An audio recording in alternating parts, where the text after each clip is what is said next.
Hey guys, Ian here, Fantastic Dimensions. Want to do a kind of a first impressions review of the Stalker RPG by Burger Games. Actually have it around here somewhere, but I think it's the back seat, so I'm not going to reach for it. But I ran my first session of Stalker last night, and as I've mentioned before here on my channel, I have played it once before. A session was run by Chepe Le Pepe from the channel Fawn Trodden, and it was broadcast on SR2 Joker YouTube channel, which is run by Andrew Knapp. Anybody in our online gaming community probably knows who Andrew is, and Chepe. But yeah, great guys. Philip Posey was in on that game as well. So that was my introduction to Stalker, and then last night was the first time I ever ran the game. So I've been reading the book. I haven't read the full thing cover to cover, but I read the entire players section, and I've read a good chunk of the game masters section, and some of the zone stuff as well, because it has a specific section that tells you a little bit about Zone France, which is the primary zone. Here, I'm just going to move my arm before it falls asleep. It's the primary zone, anyway, that you operate in the Stalker RPG tabletop game, if you decide to play it as the setting's written. But it's a really great book. I really like the way it's written. I really enjoyed the artwork. It's got a very different kind of style to it. I don't know. I'm not very good with artwork, so I couldn't tell you what it is, but it just seems to me to be kind of very minimalized in a lot of ways. There's no big, colorful paintings in there or anything. Everything is black and white. It's, yeah, it's just very different. It looks different than any other RPG book that I have.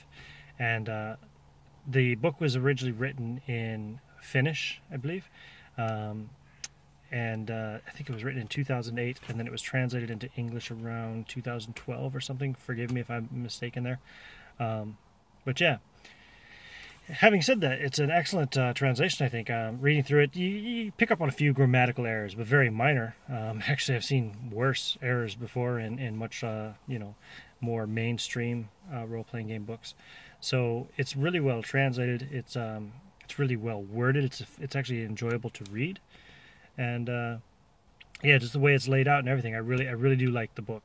Like the way it's put together. Actually, running the game, it's a diceless system called Flow, the Flow system.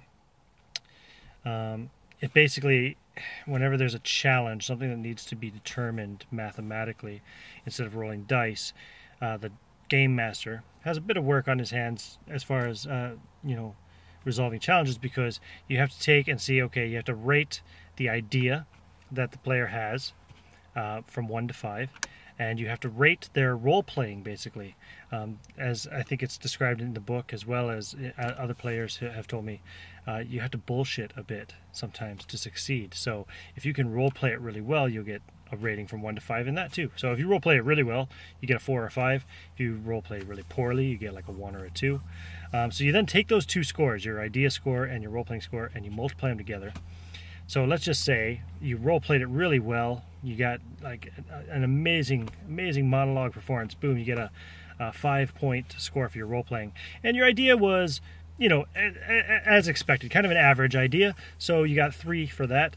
So 5 times 3 is 15, and that's your total score for how well you handled that challenge. Then the GM compares that to the difficulty. I think 15 is a challenging task, as I recall by memory. I think 5 is a pretty routine task.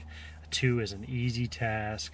10 is I think just kind of a normal difficulty, standard difficulty or whatever, and it goes on. It goes all the way up to a total of 30 for what would be considered a nearly impossible task or an extraordinary task.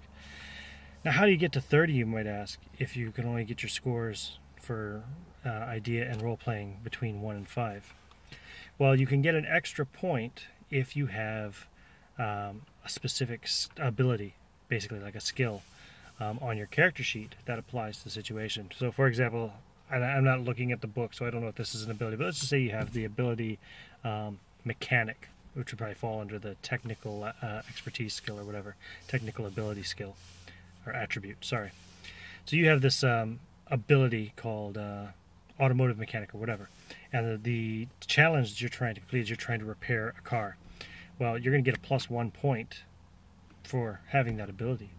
So then you immediately are up to like, you know, a 5x6. So, you know, if you can get a really good idea times, you know, plus really excellent role playing plus your extra point for the ability, you could be all the way up to 5 times 6, which would give you a 30. And you would need to do the best that you possibly could, have the best idea you possibly could. There's other optional ways of kind of resolving the numbers. You can give points for teamwork or having a really easily communicated idea, things of that sort. But yeah, that's the basics of the system, and that's it. And it's got little rules in there for combat as well, but there's not a whole big section on the rules. Honestly, it's a very short section describing the actual mechanics of the game. The rest of it's all about, you know, just atmosphere and fluff and you know, making the zones feel alien and weird. I highly recommend it. Really enjoyed it. I did record, the actual play last night. It's on my channel, probably the video right before this one if you're looking at my videos in order. It's called Stalker RPG, Bienvenue dans la Zone, which is French for Welcome to the Zone.